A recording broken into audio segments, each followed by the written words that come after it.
I would literally pull out my life insurance policy every time I was going down there and put it in front of my wife. I'm like, here we go again. It's a wild, wild west down there. The dad called me and said, there's another agent that wants to do this deal because he's going to give me 2 F-150s and he's buying me a palm tree farm. That's sports agency in the Dominican, because that's very different than what we have here. Welcome to Dealer Out of Office. We're your hosts. I'm Frank Zombo. I'm Jake Burkle, and we are here to talk to you about dealers' interests outside of the office. Now watch this draft.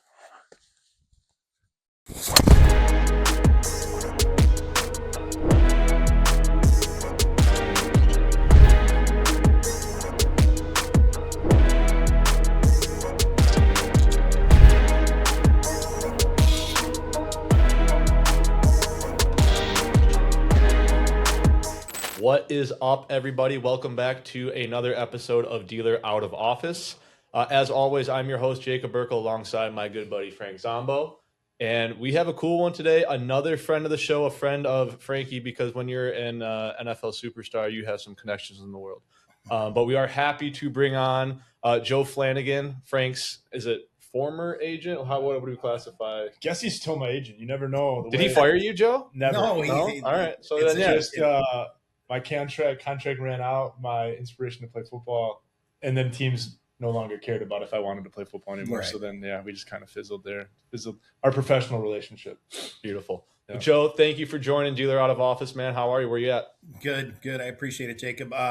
Good. I'm up in Green Bay, Wisconsin. That's my home base. And I've been here now for about 20 years, working out of here after starting the company in Chicago. So had a long last several weeks, including coming up to see Frank and one of his proteges at Central Michigan.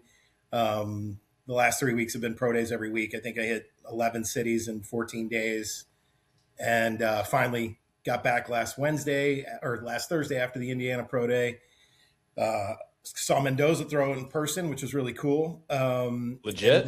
And then got back for Good Friday and Easter. And this is the first week I don't have to travel. So it's nice to be home. I have a plethora of questions. Yeah, how did he? I mean, not to get off track right off the bat, but how did he look? Ridiculous.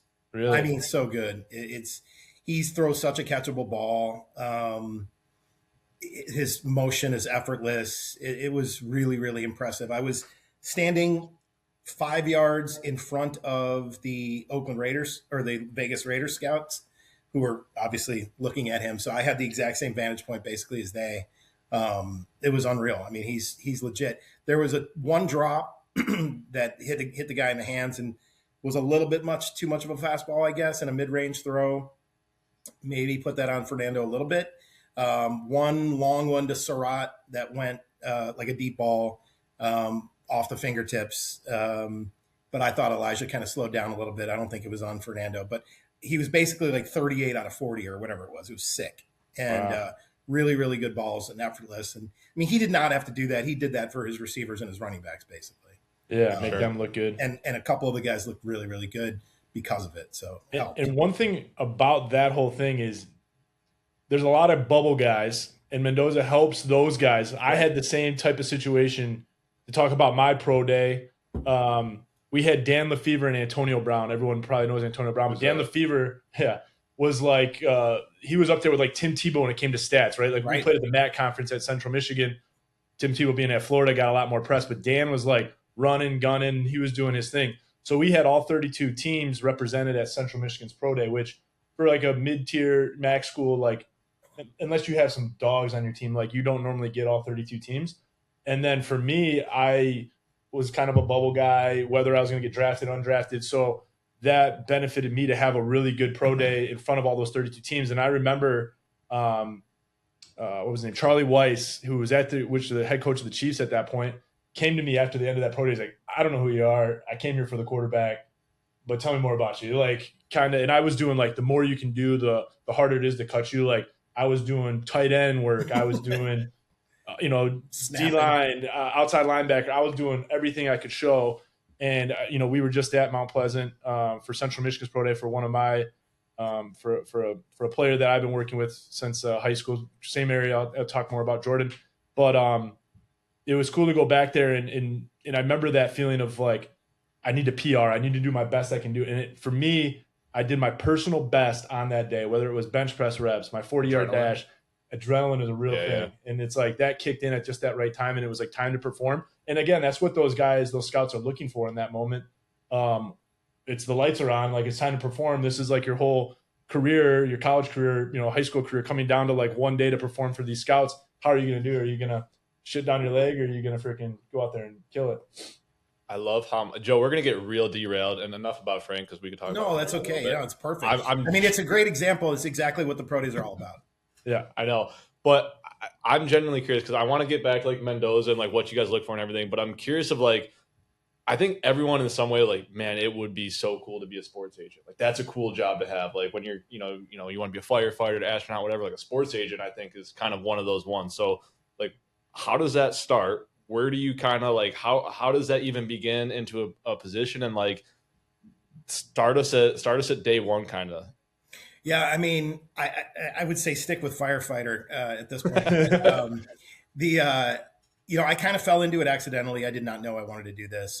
I mean, I didn't have plans to do this. I went to, I was a baseball player and had a D1 scholarships and a lot of offers to play baseball. Ultimately, I took an academic scholarship to go to Notre Dame, and decided to just focus on school at that point. I happened to, Notre Dame that was the Lou Holtz era. So this was in 1989 when I was a freshman in high school or in college. Kind of just started, getting into, being around the Notre Dame community. At Notre Dame, they put the football players in with the general population in the dorms. And so just kind of started to meet people that played the game, right? Became really good friends with a couple of them. Also started boxing at Notre Dame. They'd have this thing called Bengal Bouts, which is a big, basically university-wide boxing tournament to benefit the Catholic missions in Bangladesh. And it's still a tradition today. So I decided to do like things outside like the box that way. And I met my current business partner boxing with him. So, and then we would go back to this other dorm where, do you remember Monty Williams, the coach, the basketball coach? He was a Notre Dame basketball player at the time. So we'd go back and hang out with him and his next door neighbor, who was Jim Flanagan. Jim Flanagan was a defensive tackle from Wisconsin, or a linebacker actually coming out of Wisconsin. He was a freshman and we were sophomores. So we started hanging out. That was our crew. So Jim Flanagan, my current business partner, Brad Leschnock, and I, and we became just super tight friends. So we matriculated, go through Notre Dame. I go to law school in Chicago. Brad ends up going to getting his MBA at Northwestern, and Jim ends up getting drafted by the Bears. So now we had, So now we had he was a third round pick. I think he was 74th overall. While I was a first year law school. So I was a year ahead of him, but I was in my first year of law school when he was drafted by the Bears, or we're finishing his senior year. So we had a CPA, an MBA, a lawyer, and a football player as three best friends. And, I went the typical route. I did practice law. I took a job at a big giant law firm in Chicago to pay off the bills, basically. Brad was in graduate school at the 1-year program at Kellogg, which is a super, super highly, respected program. Less than 100 people get in. But we kind of just looked at each other and we're like, if we're going to try something entrepreneurial, we should do it now. We're not married. We have no kids. We have what year is access this, to by the football. way? Not to date you, but like what era, what kind of where are we This at? would have been, so I graduated college in 93, graduated law school in 96. And so, we started kind of contemplating this toward the end of law school. We started dipping our toes in the water. Jim was playing for the Bears and doing a good job, and was a popular guy. Notre Dame, Irish kid from in Chicago, can do pretty well, and he was playing very well, especially early in his career. So we actually started by taking over his helping him create his foundation, and his charitable foundation, which was about literacy. And that's kind of how we got where the first thing that we did that was fully involved with an NFL football player was that. So we ran his 501c3. We built it up from the ground up while I was working as a lawyer. I was actually still bartending on weekends. We were both certified personal trainers, Brad and I. So we were doing that as well, all with the idea of creating seed money for this sports agency that we wanted to do.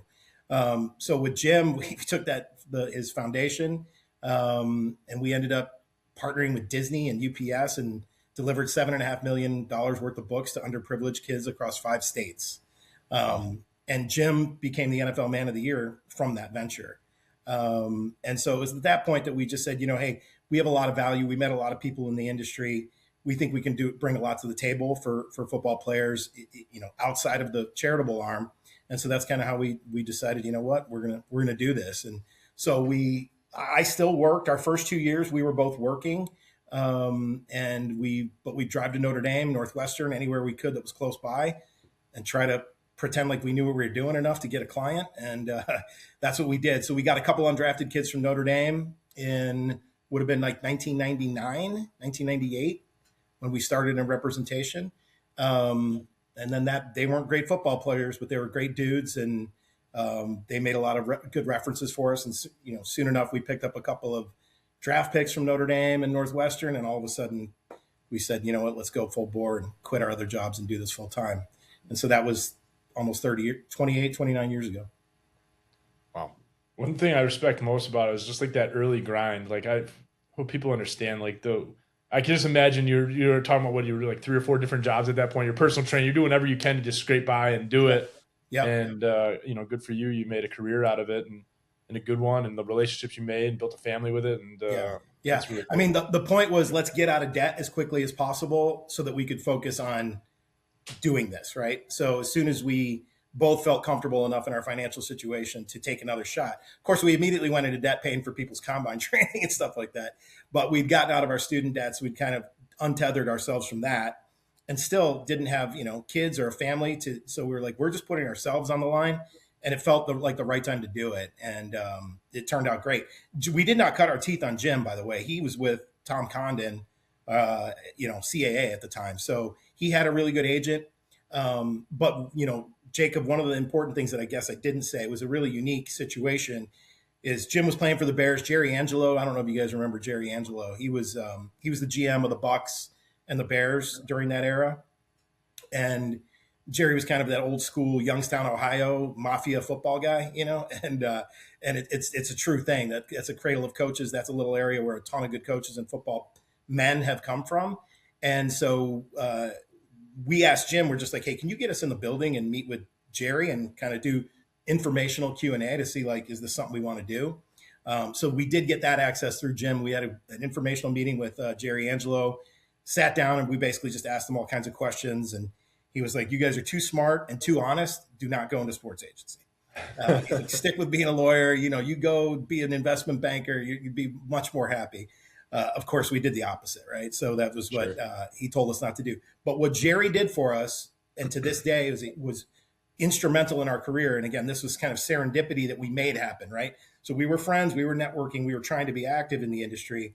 But we were very lucky that our best friend played for the Bears. We were very lucky that Jerry took the interview.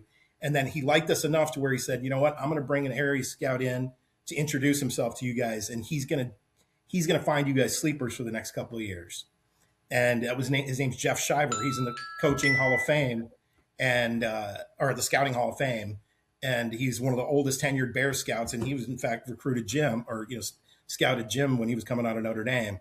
So Jeff, gave us a couple of guys to get that were cheaper and had potential. And that was a big deal to us. And he's still a valuable resource for me. In fact, I saw him at the IU Pro Day in the parking lot. Very cool. Just last week. So I have 2 questions, and one that's been sticking with me. What was your boxing record at Notre Dame? I lacerated my kidney, and so I was 0-0.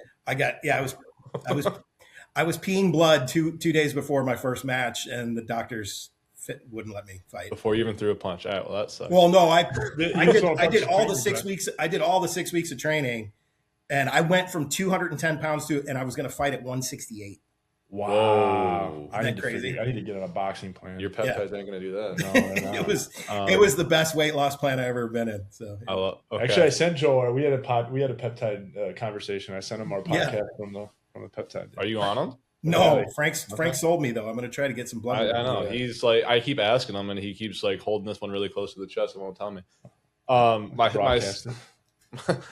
off air. My second question is, so you guys are relatively new, right? You're getting into this, early 90s, early 2000s, like, and you're going up against GMs who have been doing this for years, right?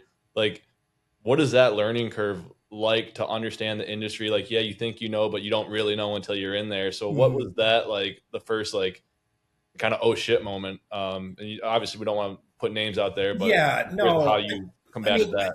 well, there's a lot of different facets to representation that most people don't think of. People think about the transactions, right? The contract negotiations. That's what I think about. So if Right. there's anything behind off of that, I mean, all you in. do, if you're lucky, you do 2 of those for one player, right? Right. You do a draft one and you do a big unrestricted deal. So those things are milestones, and of course, are the goals of what you want to do, and they are life changing for the player, and can be for the agent to a degree, right? But it's all the stuff in between that's really the craziness and the grind of it. You know what I mean? It's dealing with injuries. It's dealing with moms and girlfriends and wives. It's dealing with off the field issues that might come up. And then there's of course the whole process that leads up to a person being selected and or getting an unrestricted free agent contract. So there's all the dead, quote unquote, dead time in between is actually very, very layered and a lot of work. And so, in that process, I think early on, the biggest thing that I would say, and I hate to say it this way, but the biggest surprise and the biggest oh shit was, and it was a repeated oh shit, is, man, I can't really trust what people say at face value. It's a very highly competitive environment full of alpha males, willing to slit your throat. And you have to understand that. And it's not that they're malicious. It's just that the job is a very, very difficult job. Right. And so you quickly learn that, and even as players, Frank can tell you this too. You might be super tight with a coach, and he'll say, I love you like a son. And the next day they cut your ass. And that doesn't necessarily mean that coach didn't mean it. It just means that it's a really, really hardcore cutthroat business. And so I think for me, learning as a very trusting, loyal, honest, straightforward guy, learning that most people aren't like that in most industries. And I'm not saying that's exclusive to sports agency, but I think it's heightened in sports agency to a certain degree because there's just so few of us that are players. There's very few players, there's very few agents, and there's very few, NFL executives and personnel guys that have juice. So it's a very small fraternity. And so you quickly learn that you have to, these aren't your brothers. You can trust. And I've got a ton of really good relationships and people that I would trust. Like if one of Frank's kids becomes a guy, I will have places where I tell Frank, like, we're not sending him here. Like, no way. Like there's bad buildings where I wouldn't want my worst enemy. And then there's great spots, where super great cultures, super great buildings with really good people. So, that part of it, I think, was a bit of a slap in the face and just kind of a learning curve for me. And I've weathered it and I adjusted by not changing who I am and not doing that and trying to be reciprocally, evasive or reciprocally dishonest. I just learned and rewarded those who were. And so in the industry, when you have choices, whether it's unrestricted free agency, undrafted, whether it's seeking information and sharing information and intel, pre-draft, post-draft, free agency, I rewarded those who are good people in my industry. And over 20 years plus now almost 30, I have my people and they know they can trust me and I know I can trust them. And so that weeding through that process and figuring out how to adjust to it and not becoming cynical and being a jerk like some of the guys are, because you just got to choose to be one of the good ones. Sure. And then you end up with people like Frank, the people that are good agents and good players, good men find each other.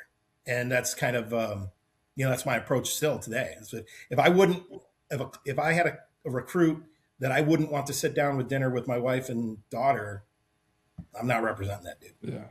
No, that's fair. Especially at this point, like at this point in your career too, probably later, probably early on, you're like, I'll take whatever. Kind of like us and now it's dealerships in some point where, not that we've reached ever that point of like, sometimes we just want to deal with the best ones. And even if you are moving a lot of vehicles, you're like, if you're just a pain in the butt, like it's not worth it, right?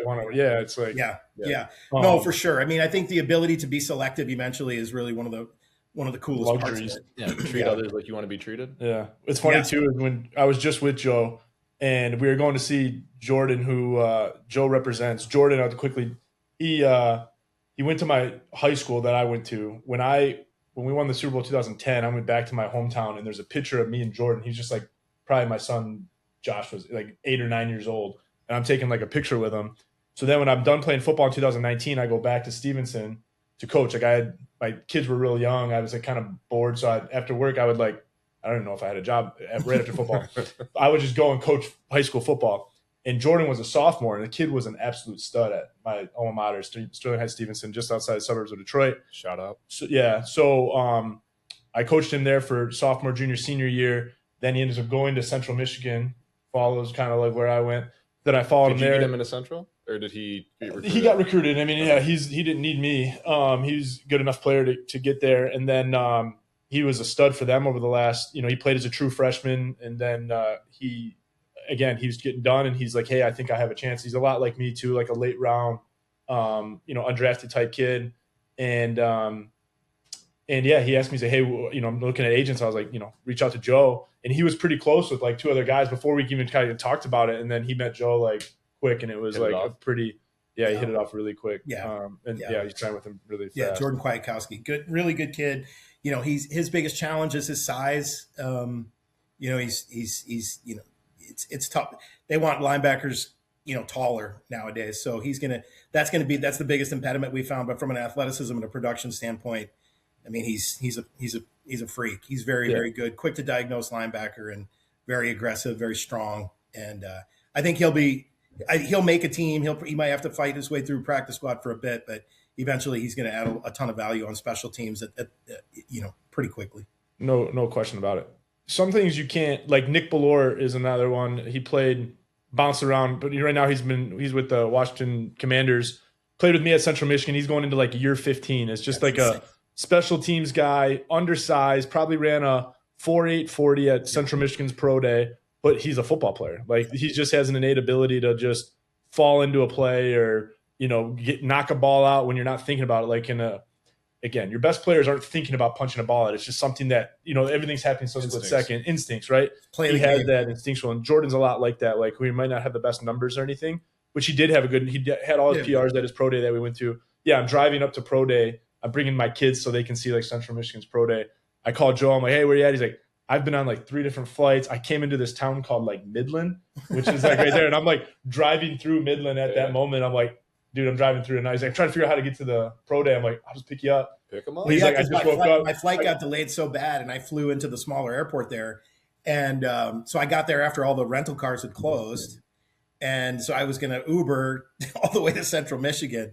And it worked out. Frank was a much better Uber driver. So. Just driving right through. My kids were like, well, can we stop and get breakfast? And I'm like, oh, gosh. It cost me an extra like $50 just to get my kids fed, but it was worth it. It was a good time catching up with you.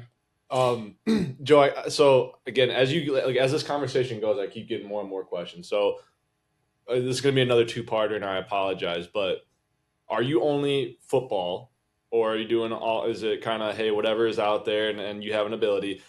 And at what age are we like, hey, this kid might have something? Because my background's hockey. And I see like I got 2 young sons who I would love for them to play hockey. I'd love for them to do whatever. But you see some crazy hockey parents who are like, hey, I think my kid has this. Like, no, Linda, he's 9. Yeah. Right. He hasn't figured out beer and girls yet. Like, let him get through that. And then maybe if he still loves hockey. Yeah, so like at what age are we like, okay, this kid actually has something, physically, but then I mean, mentally has to be a big part of it too, right? So that's my 2-parter. The first part, to answer your question, only football. Started exclusively football, focused on that. We did have an opportunity in 2015, 16. We essentially kind of, I would say, sort of acquired a small baseball operation out of California in the Dominican.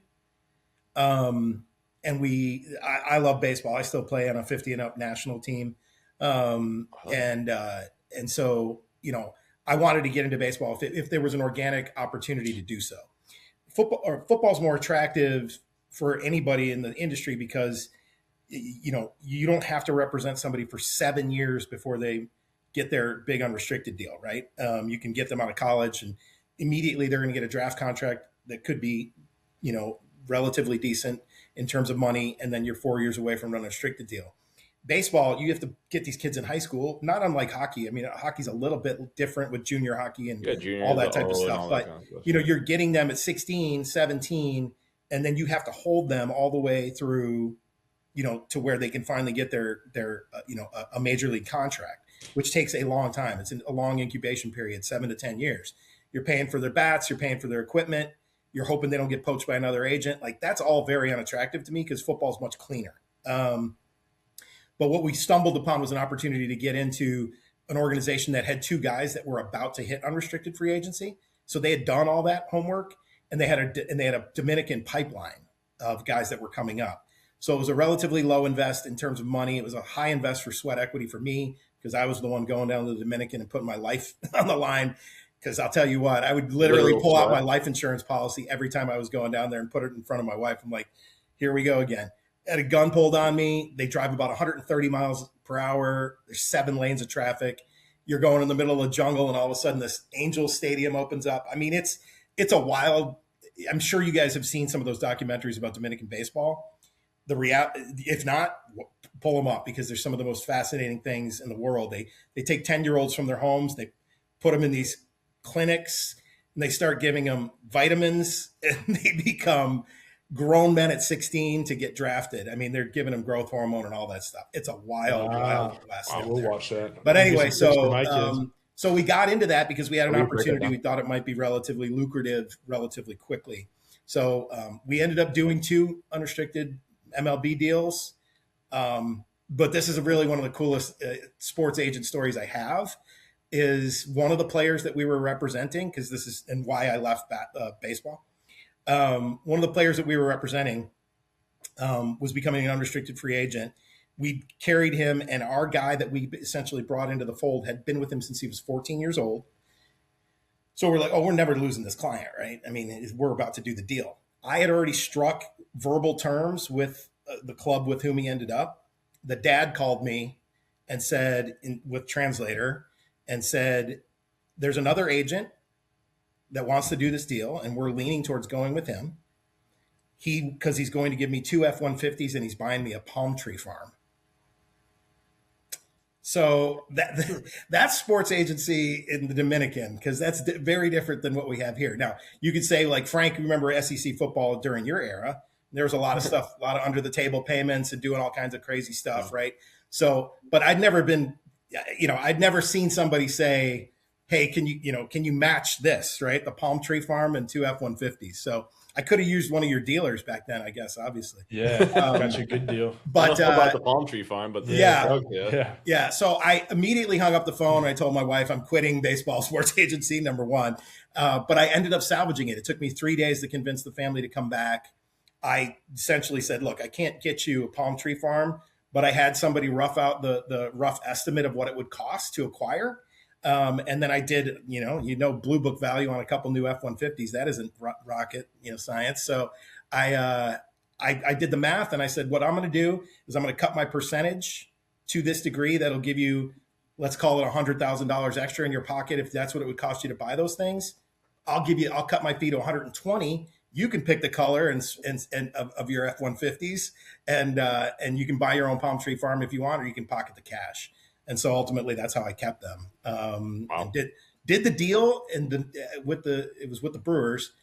Immediately turned around, fired everybody the next day, and I'm like, no more baseball, I'm out. So so from that day on, I had conviction that I'd just stay in football, and so it's been so ever since. How much of it? Because that reminded me a little bit. I'm like, oh, remember then Jerry Maguire, where like last second Jerry gets screwed over by the dad, the same thing.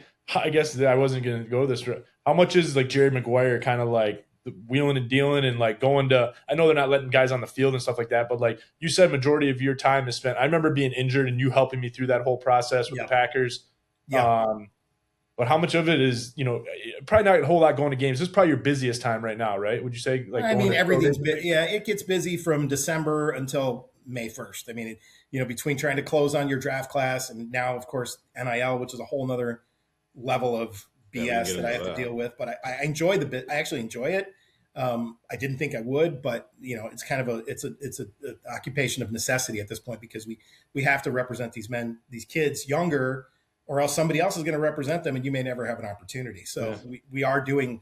I'm signing a high school kid today, 17-year-old junior. So top 75 kid in the country is a Notre Dame commit. So it's just an interesting evolution. But a lot of it is maintaining and holding on to your clients, especially as they approach free agency. Frank, Yeah. like when a guy is about to get $11 million a year, he becomes attractive as a target to other agents. And so trying to prevent poaching, which is, all you can do is serve your guys to the best of your ability and build your relationship as much as you can. But if an agent comes to him and says, Joe's going to charge you X percent, I'm going to cut that in half, and I'm going to give your, I'm going to introduce you to this realtor who's going to give your wife a job, and all these different things that people pull out of their butt to entice a player to leave. If that player is gullible enough to think that that's worth it, or feels like it is worth it, we've lost some people over 30 years. We've lost people to other agents right before unrestricted free agent deals twice. Both guys, if you would have said, put a gun to my head and said, would he ever leave you? I would have said no. So it's very much part of what we deal with, Frank. And it's because you took a guy for 7 years and built him up into this, and all of a sudden he bolts on you. It feels like you're getting cheated on by a spouse, right, or something. Yeah. No kidding. It's not cool. And I didn't even think. Sorry, Jake. I didn't even think about this now, because you were only doing, like, when I was playing, you were only representing NFL athletes, guys coming fresh out of college. Right. Now you guys are representing college kids because of NIL. These guys are making contract type deals. So you're representing college kids now? Like I said, I have 2 high school kids and college. I have 17 college kids, 2 high school kids, and then all my clients in the NFL. Which is obviously really good for you, because there's a pool of NFL players, great, but now you guys just got access to a pool of college, high school kids. You just got access to a whole nother sense of, stream of revenue. Yeah, which is kind of cool. Completely different revenue stream. And it's what's interesting, Frank, is they don't have to make the team. Yeah, it's almost like each one of those is a guaranteed deal. So it's still an evolving industry. I don't think any of us as agents or college GMs or even the players are really. It's a lot of. That transfer portal period is insanity. And this past one for me was absolutely nuts. And nobody likes it. But right now, that's the system that we have to deal with. And, I was very reluctant to get into it. I got into it because one of my NFL players had a younger brother who was at a big school and being offered an NIL deal. And he's like, can you just look over it and see if it's appropriate? So this was like 2 years ago, 2 portals ago. And I was like, yeah, sure. I don't really know what I'm doing, but I'll take a look at it. And I looked at it, and then I said, let me ask some questions about the compensation level. I've got some peers that have been in this for a little bit longer. And I found out that the kid was kind of getting screwed by the school because he didn't have representation.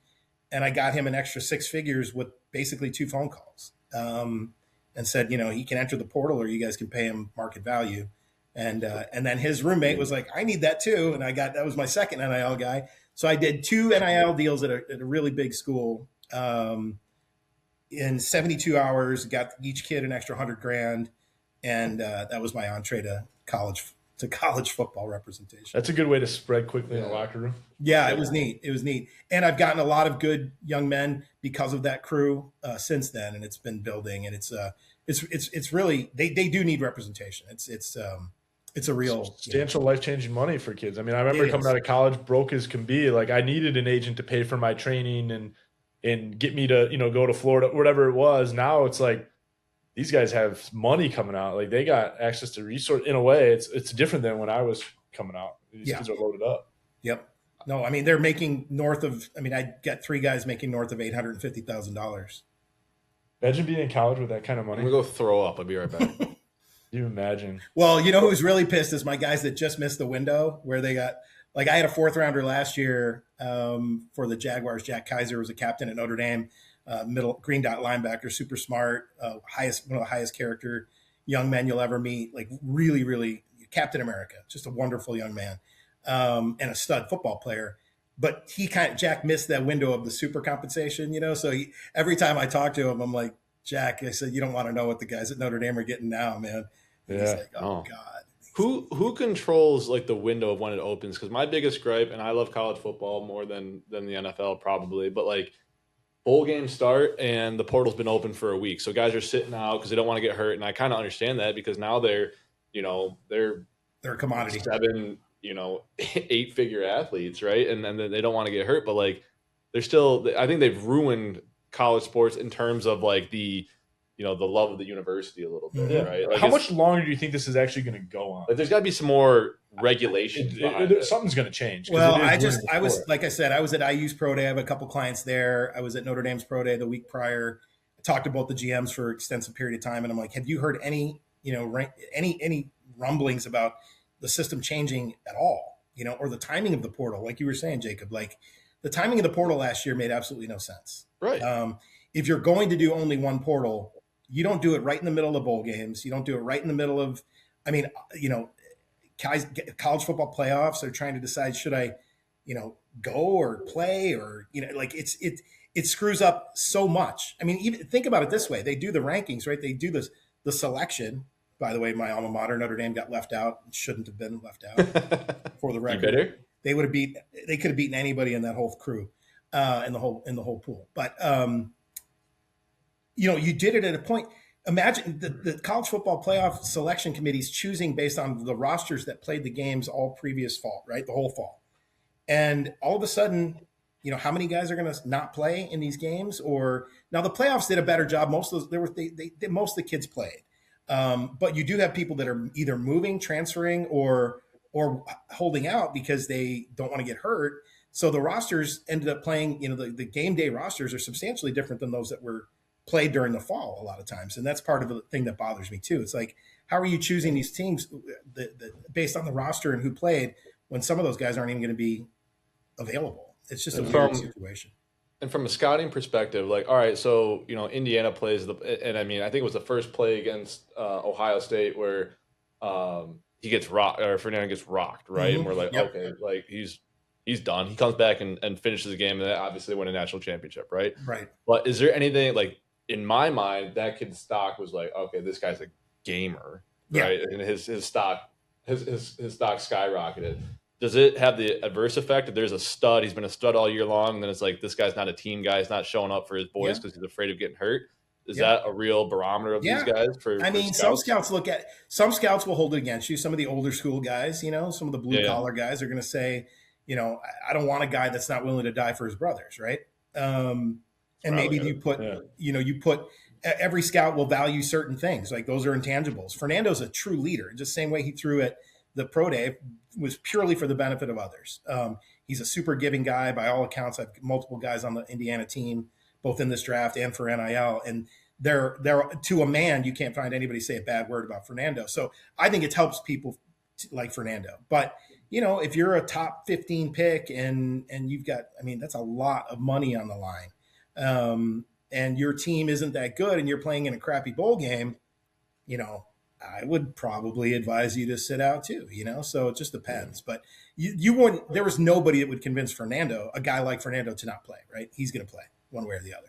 Speaking of that kid, we just met with Ryan Suckup, remember a kicker? He was in Kansas City. He was on our podcast, the last one, and he talked about Brady. And this Mendoza kid, he's like the full package. You said, he could throw, he can run, but then he's like that locker room guy that we all talk about, like what made Aaron Rodgers different when I played with him, or what made Tom Brady different. What Ryan says is he was looking out for the people around him too. And it didn't matter if you were the equipment manager, the kicker, or your starting running back. Like he treated everybody with respect and knew it took the whole team, not just your star guys that you're in the media all the time, but it took the whole organization to win those games. And football, NFL games especially, are separated most of the time by 3 points or whatever it is. Right.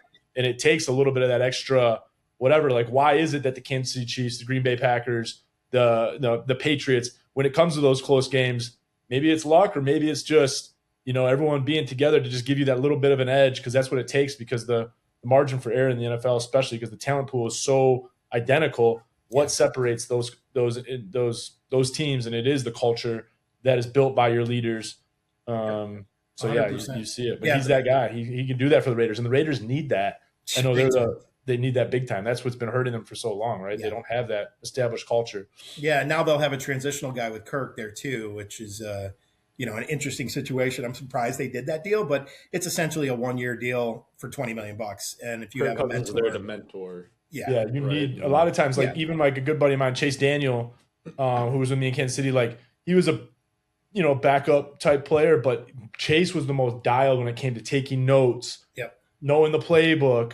His study habits were like when you bring in a young quarterback, he they made would bring everybody in guys better. like that to kind of mentor. You're paying this quarterback this. It might be getting paid more money than the starter when they're young like that, but he was teaching them the right habits to become a franchise quarterback. And Chase was not that he was not a great quarterback, not a great athlete, but the extra stuff is what made him add maybe another 5-6 years to his career at the end. For sure. Yeah. I have a guy, John Wolford, who did the same thing. He basically was the smartest guy on the team everywhere he went. And he made Baker Mayfield better, immediately down in Tampa. And he was essentially an assistant coach, Yeah.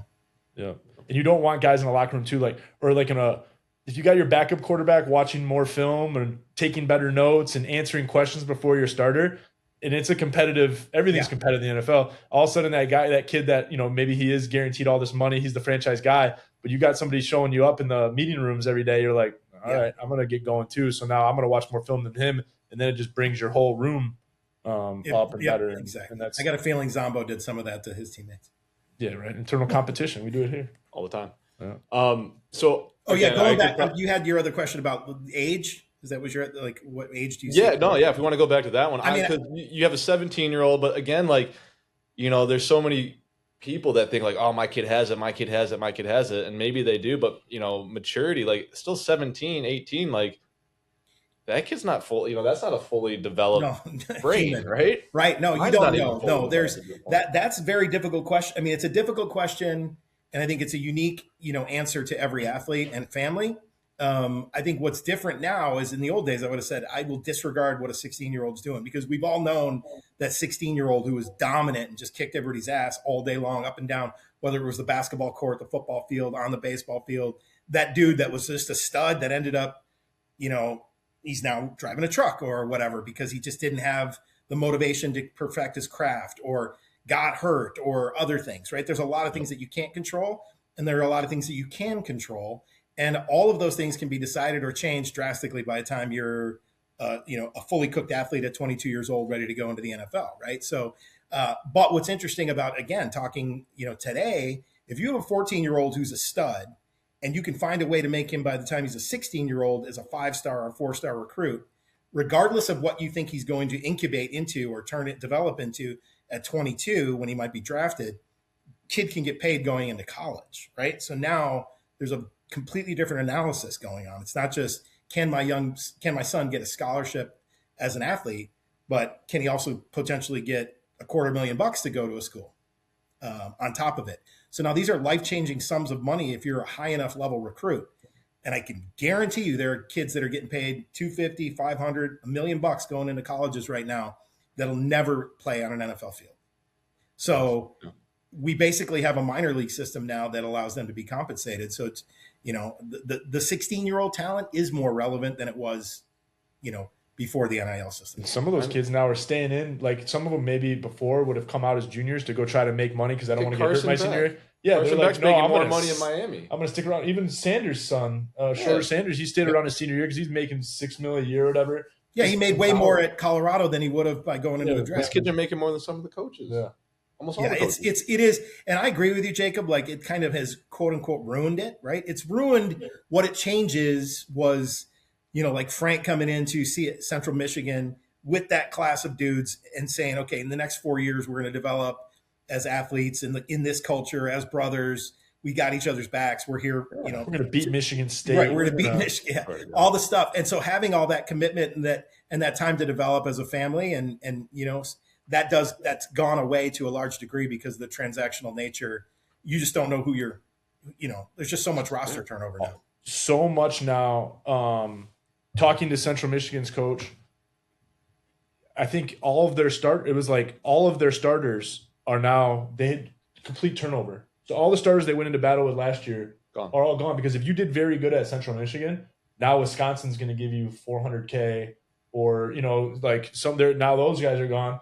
So it's hard on the Central Michigans of the world because you can go out and scout and recruit the best kids, kind of diamonds in the rough.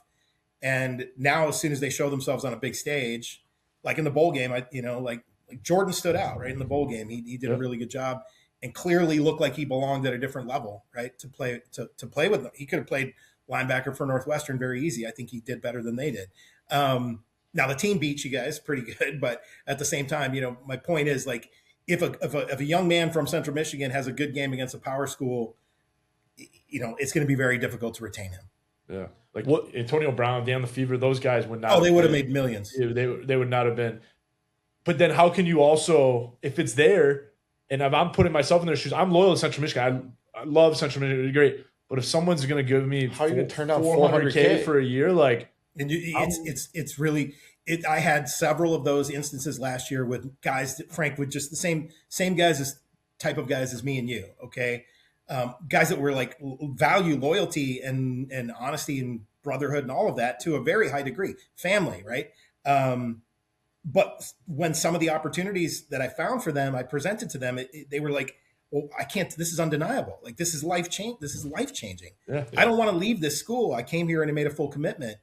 But I'm just like, I had one situation where a school was offering about less than half of what I ended up getting this guy. But I called him. It was. I don't want to mention the schools because it's just. I try to keep it private. But I would have bet 99% sure. I would have been 99% sure he would not leave his school that he was at. Okay, he grew up wanting to go to this school. All his friends were there. They had just done really well last year. He was going to be a captain, all that type of thing. But I started negotiating with the school, and they were underbidding him. And I had already been in talks with a couple other places, and I knew what I could get. And I was trying to be honest with the school as much as I could, and be like, you're really underbidding, and you could lose this kid. They presumed the same things you did, like he ain't going anywhere. He'd never leave the school. And all of a sudden, these two other schools stepped up, and I had to call the kid and his family. I'm like, you guys sitting down? Because I got to tell you what you're being offered.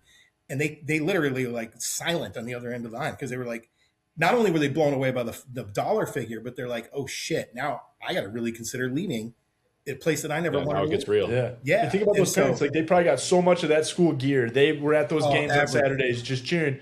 You've been with that team for 3 years. You're going to be the captain of the team. Like, those are your brothers. But then all of a sudden you're presented with $500,000, whatever it is.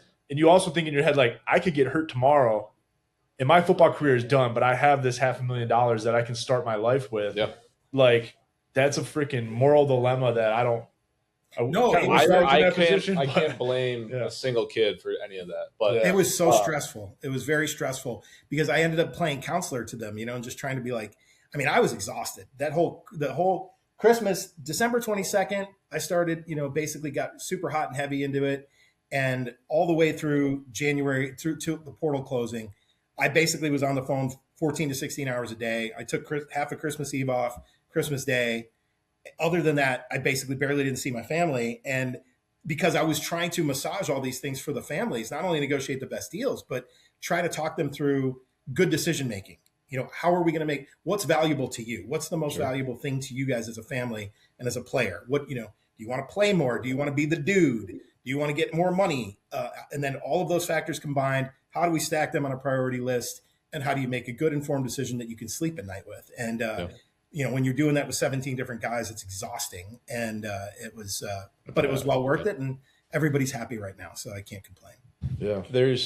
There is something I want to get to, because this is going to come out around the draft. So I do want to talk draft before time is up, because I think that's a huge. Everyone loves draft day, but I'm curious from your perspective, what do you think NIL needs to do to change and make it there's got to be some regulations. So in Joe, Flanagan's perfect world, what would those changes be? I will say the timing of the portal to protect the integrity of the college football playoff system needs to be changed. Now, there's a lot of different opinions on where you could put it and why. And I really don't care, to be honest, as long as we have a landmark that makes sense and it's not creating additional volatility across the entire system, because last year's timing was garbage. again, I talked to two GMs, the Notre Dame and Indiana, and they're like, they have heard nothing that it's probably going to be the same thing next year, which is insane. But so it is what it is. So I would say the timing of the portal is probably the most important thing to change. Okay. I'd like to see more 2-year, deals being done, not necessarily as an agent, because I like the opportunity to. Frank, imagine if we could hit unrestricted free agency every year, sure. right? So as an agent, hey, it's to my benefit and to the client's benefit to regain leverage every year, right? So if we could do, but if I was a college team, I would try to be pushing more 2-year deals that require, essentially, staying longer and creating some roster stability. But that's just not happening across the board right now. There are teams that are trying to address some of the things by putting balloon payments after the portal period opens, so that if you leave, you don't get paid that last big lump sum. So they're trying to create punitive clauses in there. But I think if it was standardized across the board, some sort of contract, kind of regulations like we have in the NFL, a framework. It doesn't mean we still shouldn't be able to negotiate, the highest level deal that we can get from a free market or from a market value standpoint. But I think the colleges would benefit substantially if they knew, like, or at least every two, I don't have to recruit this guy every year, because that's what's basically happening right now is you're having to re-recruit your own players while you're going to try to recruit high school kids. It's like, it's so many coaches that I know in college football are like, Joe, can you please get me to the NFL? I just got to get out of this. Like, I'd rather just work in a system where I don't have to recruit the players that I'm coaching on top of go, to 5 different states in 6 days to try to close on high school kids. So it's very stressful for them too. So, okay. So speaking of that too, like I remember my college coach recruited me out of high school was the nicest guy, Jeff Quinn, great guy. He was a Notre Dame guy. He coached in Notre Dame with Brian Kelly and stuff like that. Anyway, nicest guy. And then when I got to Central Michigan the first time, like then he knew he got me for 5 years. Like back then you weren't going anywhere. It was like something changed. And all of a sudden he was like mean to me, like, move your ass on, I was like, he was a coach. Now he's my coach. And he was like, you're like, I like the salesman guy better. Yeah, I like the salesman guy who's coming to my house and boosting me up all the time. And then when I finally got my ass, he was like, he wasn't as nice anymore. Now he's just a freshman holding bags. Well, and think about that dynamic, Frank and Jacob. Like, now you can't piss off your prima donnas or you're going to lose them. So even as a coach, coaches love authority. They're the alpha, right? They're the general. College. They're the general. But now you're having insurgency because you have a guy who's a high level quarterback or a pass rusher or a wide receiver, and he's the dude, and you piss him off. You're like, I guarantee coaches in their coaches meetings like, do not piss that 17 or that 19-year-old sophomore off. Like, they've never had to do that. So that deference, that ability, like that's tough on coaches because they're not used to having to kiss the ass of their own players. I think that's why Saban got out of it. Like his whole mentality of how to grow a program, of growing your younger guys. Now he could try to bring his stock up. And if you're not technically a starter as a sophomore or as a junior, and then they're bouncing out to different schools, like that's what made him so good is his whole program and building his flock underneath. Yep. His starters and all that stuff. And now those guys can all jet. Yeah, that's why he retired as soon as NIL came available. He's like, I'm out. I lose my advantage. That goes against him for sure. He won a championship or two. He's fine. Yeah, he's doing okay. Let's talk about draft day. Yes. We got a little bit of time left. Oh, I'm good. Yeah, as long as you guys need. Yeah. So, it's got to be the best day, worst day for some of these kids, right? Like, Frankie undrafted, but, your story's different. I guess I don't even really totally know where I want to go with this, but I kind of from your perspective, like, what is it leading up to it? What is it during the day? What is it kind of after? Like, what does that life cycle look like for you? I come almost, Joe, let me start like the whole, and I'll go high level of like your football season ends January. And then what Jordan just got done through is that's when you sign with your agent as soon as your season's over. Then Joe is responsible for finding you training, and you're just care about the bench press, 40-yard dash, your explosiveness for your just vertical jump, combine stuff. And we just saw that with the NFL combine. And you're just it's kind of a fun time because like 3 hours a day, all you're doing is training. You have no responsibilities. You're 20 years old, 21 years old, and you're just working out.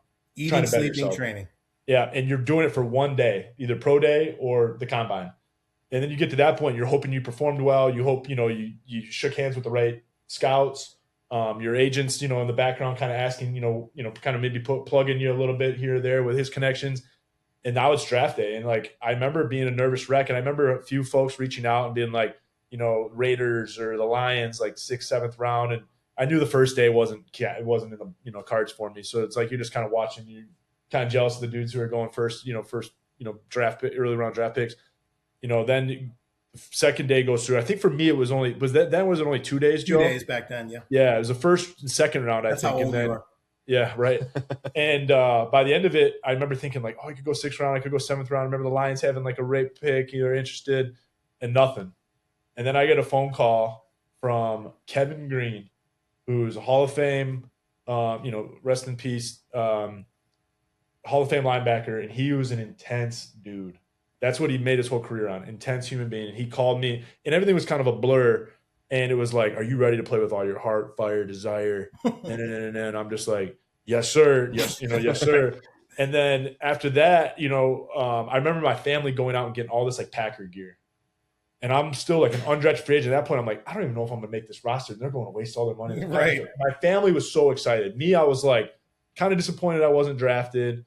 Realized I had an uphill battle as an undrafted free agent. You were like scratching and clawing to just make a practice squad, And I remember going to like a rookie mini camp for 3 days. And if there was 90, they're bringing all the rookies, I was probably the last guy they brought in where I'm like, oh gosh, and there was kids that were undrafted guys that were in my same position who were getting the starter reps with the rookies where I'm still taking the third. By the end of that 3 days, I was the starter over the guys who were just freshmen undrafted or rookie undrafted guys.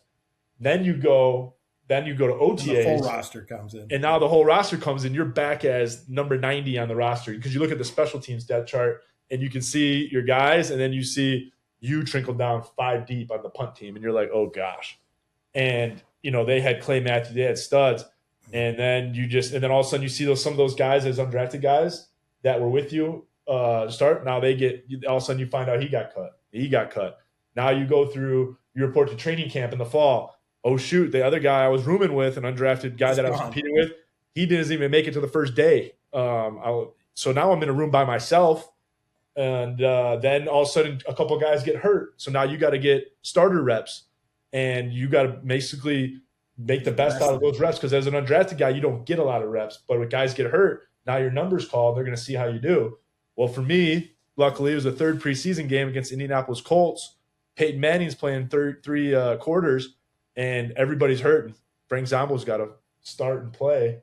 And I ended up getting 10 tackles, a sack fumble on Peyton Manning, and all of a sudden you're making the Green Bay roster. So it was like, that was my journey of didn't even know if I was going to play football. I was kind of banged up my senior year, to just all these different challenges as you go through it.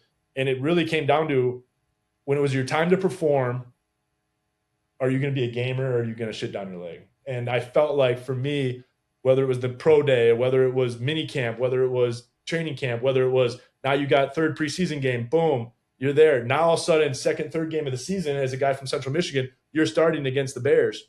Boom, sack on Jay Cutler. Now all of a sudden, it's the Super Bowl 2010. 6-7 months prior to that, I didn't even know I'm freaking playing. I didn't even know if I'm playing football anymore. And now you're going to Super Bowl. Like, it was just a surreal. There's my experience. Joe, talk about. I don't know. I wouldn't really. No, I mean, and that's it. That's the perfect scenario for an undrafted free agent to become a bona fide.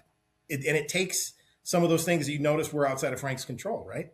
The Packers didn't even – I guarantee you that wasn't the Packers' plan, for you to be playing that much that year. Nope. But what happened was opportunities that arose, and you took advantage of them. You stayed physically healthy. You played well when you had your opportunities. You got snaps, which out of require kind of necessity because people in front of you, and then you got preseason reps so you could make a team. And you're not only trying to make the Packers when you're in a preseason game, you're trying to make any team.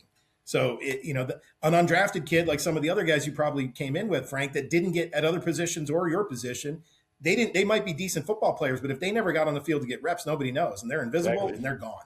And so that really is the perfect story of how it can work out for an undrafted free agent.